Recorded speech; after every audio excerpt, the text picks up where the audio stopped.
to the Caplexus Capital podcast, where we bring you real journeys, career insights, and conversations with students and professionals building their future.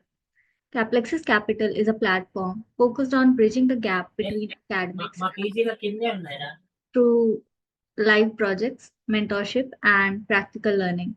I'm Shruti, and I'll be your host for today's session. Today, we are joined by Raj from IFMR Graduate School of Business, whose journey stands out for its resilience and determination. After spending several years preparing for civil services, he made a bold transition into finance, rebuilt his foundation from scratch, and recently secured a summer internship at Deloitte. In this episode, we'll be talking about his transition, preparation strategy, challenges, and key lessons for MBA students aiming to break into finance. So, without further delay, let's welcome Raj. So, hi Raj, can you tell us a little about yourself and your background before entering to IFMR?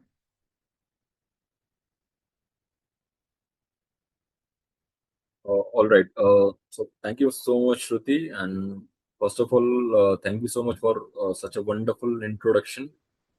So I'll just give a very brief introduction about myself.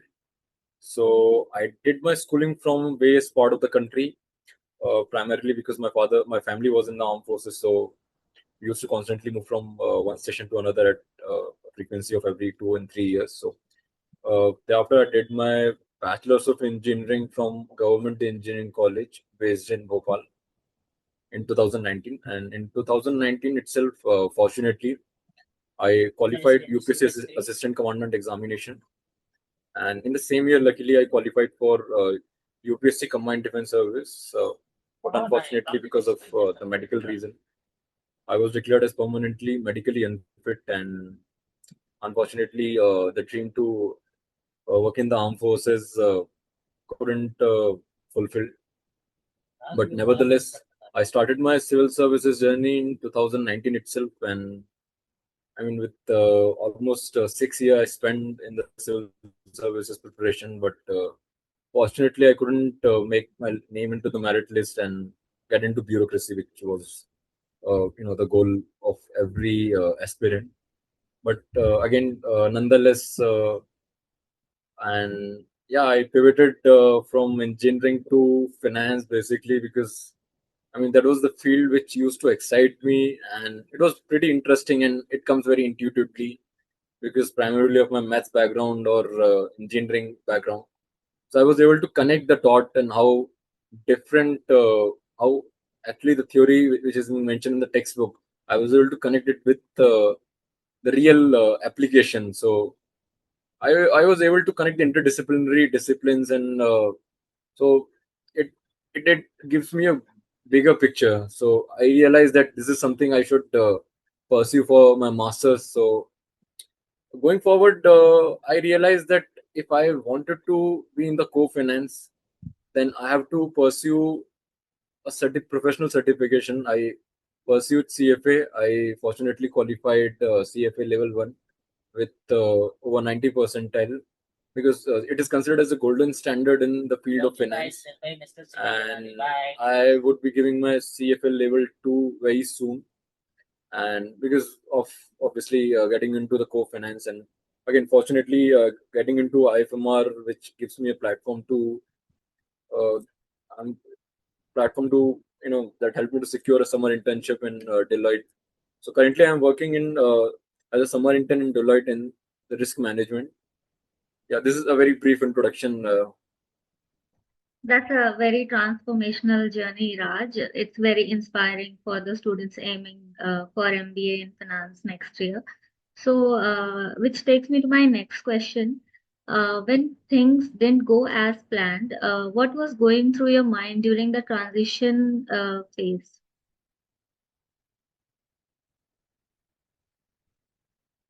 I would say a very interesting question, and I think this question would be. I mean, every youngster would be able to resonate with this question because more often than not, what plans you have made for yourself doesn't actually work out. So obviously, that is not the end of the world. So we have to be very one thing which I realize very early that you have to be very, very versatile and flexible with your plan, because a lot of things are not in your control. You may have made a plan, but things may not turn out as per your plan because of the externalities involved in it. So obviously, there's element of unpredictability, but at the same time, if you wanted to overcome, because then you have to have that mindset of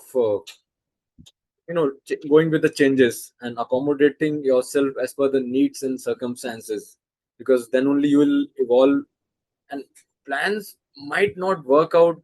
If they even work out, you in the future you might found that you still have important things to do. So that leads me to a point that you have to have a very open mindset that will help you to overcome your failures, because which are part and parcel of your, be it a transition or any kind of the professional or personal journey. So yeah, don't bog down it. You'll there's nothing called failure, you just learn. So I personally believe in this, though it might sound a little cliche, but this is how it is. So you'll overcome only when you have a right mindset. And if you crave over it, you'll just end up wasting your time. Nothing fruitful will come out of it.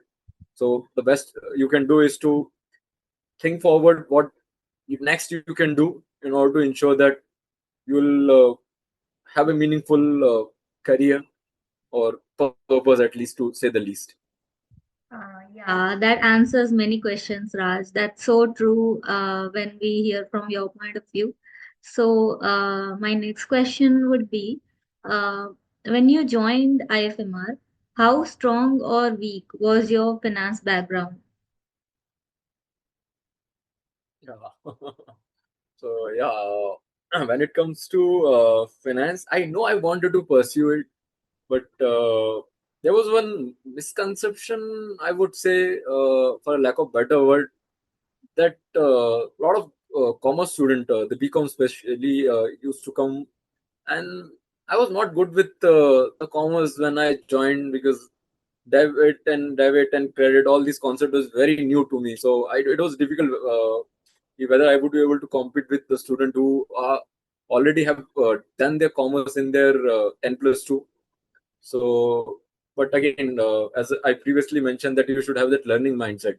Though initially when I joined, I didn't know much about the commerce, and but eventually I learned it by myself, and a lot of the faculties in your first year will help you, because there's a lot of commerce oriented subject, be it accounting and cost management. So faculty will help you to learn things from the scratch, because they know that people would be coming from different backgrounds, and so there would be not level playing field per se. So they'll help you to have that level playing field, but at the same time, we student also have to put in extra effort, because you will be competing against the commerce graduate students, and especially student like me who are coming from the engineering background. So obviously you would find a little difficult, a little challenging, but at the same time, uh, it's an opportunity to learn. And obviously faculties there in the IFMR would help you to understand from the very scratch. They'll guide you, and they do understand that obviously people from the science background or humanities, they'll had a little difficulty, so they'll make it a little easier. So indeed, Okay. I did face a little challenging in the beginning, but over time I learned it. So yeah, that's the right mindset. I would suggest every MBA student listening to this to keep that mindset. So as we are doing this to help out new MBA students, so my next question would be, what were the first steps that you took towards building your fundamentals from scratch in finance? So regarding the fundamental, yeah, you should have a basic grasp of what exactly is happening in the economy. You should know the very basics of economy. So luckily for me, or any of the humanities based student, they would have learned economy. And since I was from the engineering background, but I learned in the civil services, so that was that was the factor that drives me towards this career, because economics being the foundation on which the finance is built upon. So having a decent understanding would definitely help you, but at the same time, you can't just focus on the textbook. They'll help you to understand the concept, but how good you are able to connect with the real world. So for that, I was able to follow the lot of articles and all, what currently is happening in the market. Even if you don't know, you just follow the news. You just put it in the chat GPT, understand. They'll help you to explain in a very layman language. Then you start learning the concept, the right terminology, the right jargon, how actually these concepts are actually working out. So when you connect the theoretical concept with the real application of what is going in the market, why the market is falling, what happened when the interest rate rises, how it affect the interdisciplines.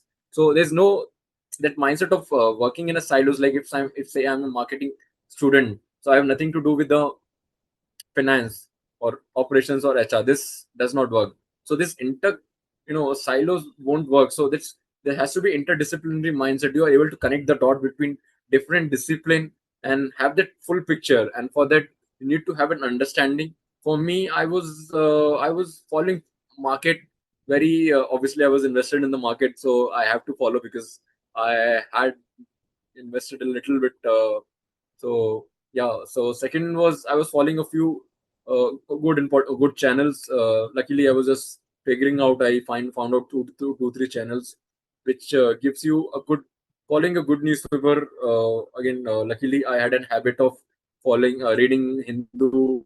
I mean, from the last 1.5 decades. So that was a very helpful. If you go through those articles that being written by good economists, especially the economics article. So it might sound a little heavier, but over time you will understand the nuances and the nitty gritties of these articles and what they're trying to say. And you once understand the theoretical underpinning, you'll have a good picture out of it. So there's no dearth of the resources and the material. Everything is available in a push of a button. It's just that how willing, how desperate you are. Since in case of myself, I wanted to understand. I wanted to go into the core finance. So for that, I pursue CFA, and I was because it has a lot of subjects, be it fixed income, portfolio management, derivatives, and so on and so forth. So it helped me to expand my horizon of the knowledge, especially in the field of finance. So it's all based on how desperately you wanted to enhance your knowledge. At the same time, see your willingness as well as your right attitude will help you to go further. Okay, so the basic understanding that I got is you should know how to relate the core concepts to the real world, and you should be updated with the news, whatever is going on in the world. So Right. that will help all the beginners in MBA. So, which brings me to my next question. So, you also explored machine learning and deep learning. So, for MBA students, how should they balance core finance with these emergent skills, and what is the relevance of these skills today in the market? Yeah. So my take on that, even if you're not from the technical background, but when you go into the field of, let's say, finance, so obviously you would be using a software, and the software most popular is, everyone know, Excel. But apart from that, if you would be working on some good projects, then definitely you should have a good understanding of statistics and statistics and mathematics being the underpinning. You should have an understanding of how these machine learning and the whole data science, the how it actually functions, what's the intuition, why you are doing what you are doing. So I'll tell you from the practical experience. A lot of the folks in my internship uh, are we are in the same project, but I've seen people who have not good understanding of, let's say, the Python for the programming. They find it little challenging because when you have tons of data, you can't deal with the traditional way of, let's say, using an Excel.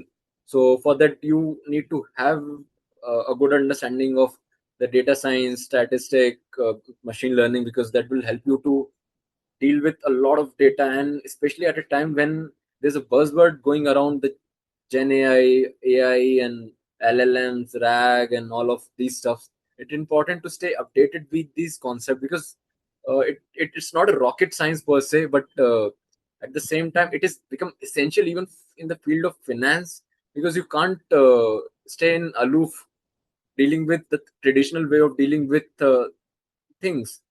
So at the same time, you wanted to at the same time be market ready, and it is the time when you need to have a good understanding of any of the programming language. Right now, it's Python is widely accepted. We have need to have a good understanding of the database. Anyone you can use, be it MySQL, Postgres, or Oracle, Power BI for the visualization, because when you have a lot of data, you can't just go to the senior management and present you know almost 100 page of the document. They just wanted to visualize, because don't have the time and the bandwidth. So that will help you to, so learning this technology will help you to be faster in your work, and that will reduce your own effort. And at the same time, you can just learn from YouTube. It's again, there's a no lack of resources. So again, I'll go back to the same point, the connection of the interdisciplinary, be it tech. You don't have to be a software developer. You just have to understand how this field works. You can learn it, you can apply it, and the most important thing, you can apply it to your real field on the and on any project you are working on. You can have a hand on to enhance your learning. And by learning, you'll once you get your hand dirty on a project, you will learn its nuances. So that is how you actually learn, by doing mistakes, by working on a project, learning a new skill. And that is the journey, I think, So by doing mistakes. uh, connecting the finance concepts with these skills is the key to standing out today in today's world, right? So Right. let's talk about Deloitte. How did you get the opportunity? How did it go? What was the process? Yeah, so I'll you rightly mentioned that word, to stand out. There's a cutthroat competition in the market, and everybody would be having the PGDM or MBA degree. So what makes you different is to use those tools to work the same people who didn't have the knowledge of the technology. That will help you to stand out and get a job.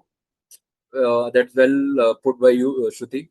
Now, regarding the process, so I was in the first year, and when the company visited, I was fortunate enough to get shortlisted for it. And maybe because of luck, or you could say because of the rigor I put behind my CFA L1 and L2, I was the panelist for the interview was pretty impressed, and they were impressed with not only the finance, because you see, one there's two things. You have the right mindset, and the second is you have the subject matter knowledge. So the knowledge is something you can build upon, but the right mindset, the learning mindset, you should also have, because also look into it. Because even if you don't know, they'll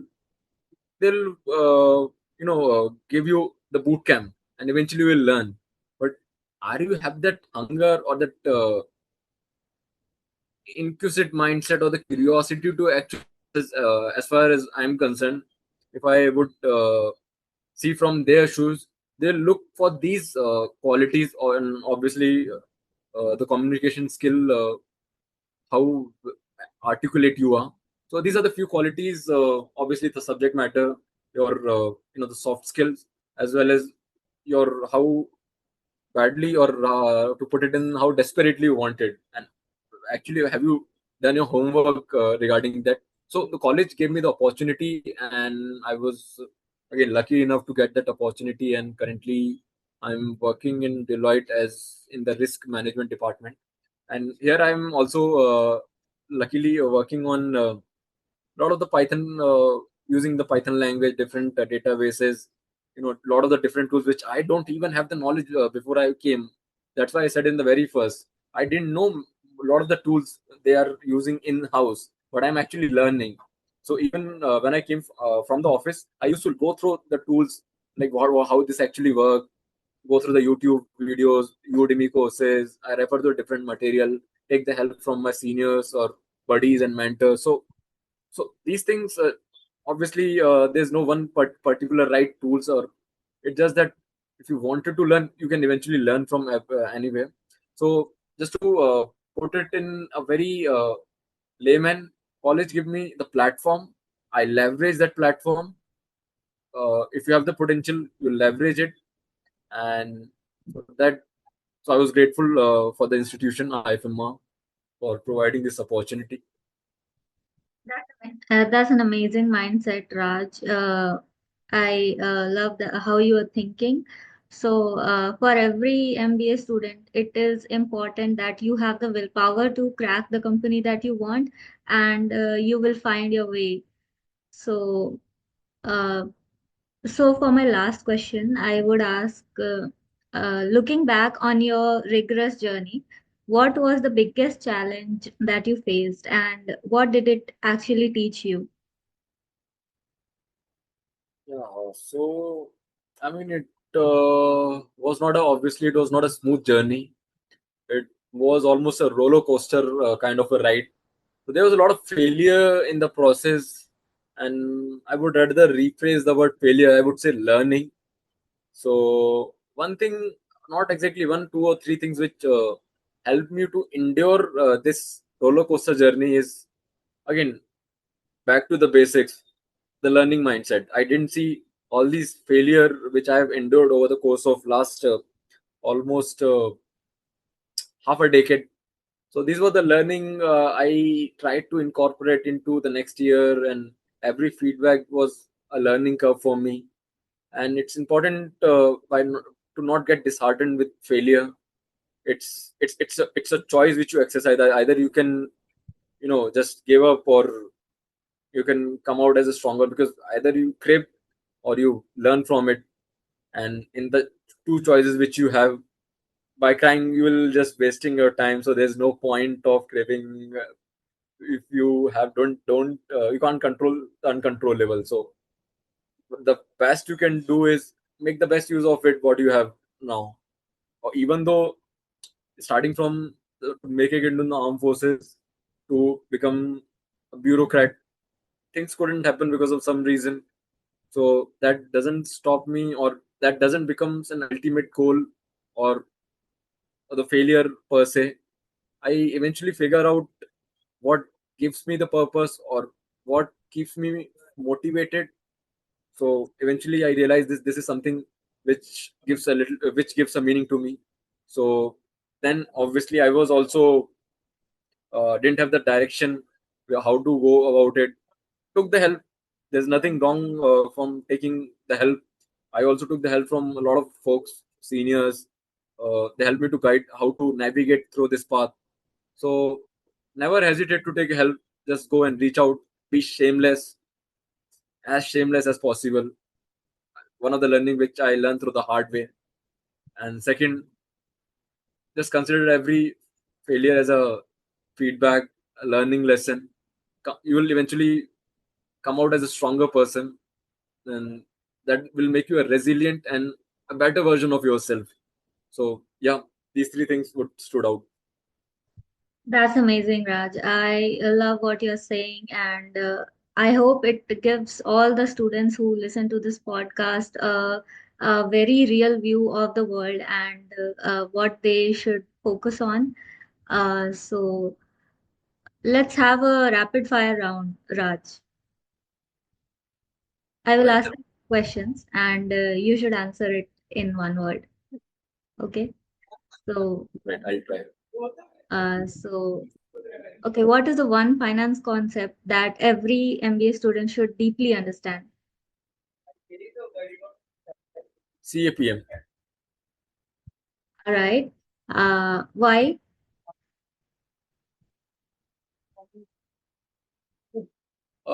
You should know the basics of portfolio management.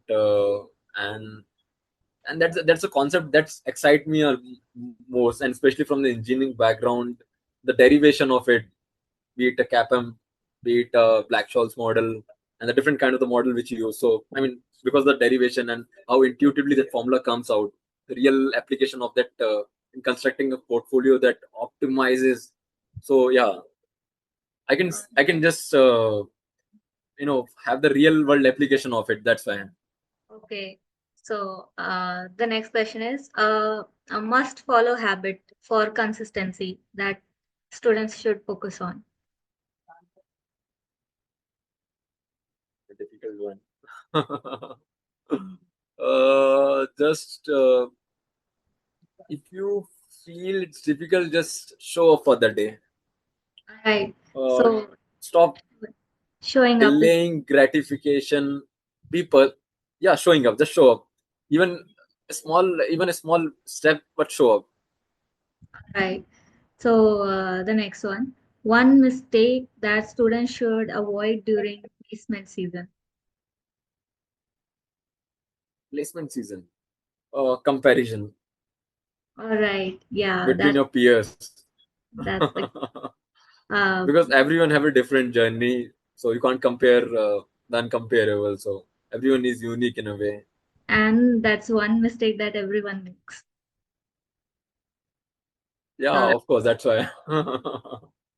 so which brings me to my next question. Equity research or corporate finance and why? Depends which career path you wanted to follow. So There's no right answer. Everyone has a different likes and dislikes. So if you like equity research, then you can go for it. If you wanted to be in the corporate finance domain, there's a different ball game altogether. So you have to make the choice wisely as per your likes and dislikes.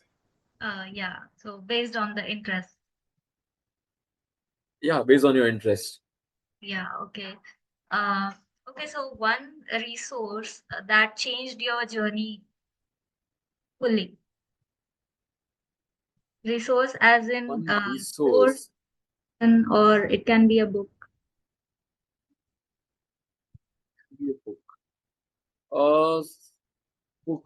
I would say I have been a bit follower of Osho.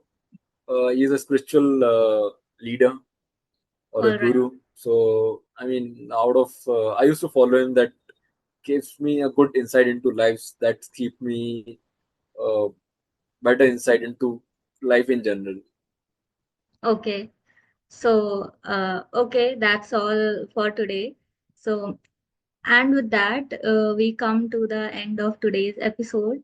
Raj's journey is a powerful reminder that careers don't always follow a straight line, and that's completely okay. What truly matters is the ability to pause, reassess, and move forward with patience and discipline. So, from starting over after years of preparation to building a strong foundation in finance and earning an opportunity at Deloitte, his story shows that consistency and self belief can take a long way. For every MBA student listening to this podcast, especially for those who feel uncertain or behind, this is your reminder that progress doesn't have to be fast, it just have to be steady. Thank you, Raj, for sharing your insightful journey with us. Would you like to say something? Yeah, first of all, I would like to thank you for providing this platform, and I'm sure whoso is watching, uh, they will it will help them, because as you mentioned in your last point, it's the journey is never gonna be a straight line. It's gonna be a lot of maze. So don't walk down and just figure out. Eventually, you will figure out things for yourself. So yeah, All right. So that's amazing. Thank you once again, Raj. And to our listeners, thank you for tuning into the Caplexus Capital podcast. If you found value in this conversation, don't forget to share it with someone who might need this push today. Until then, keep learning and keep building.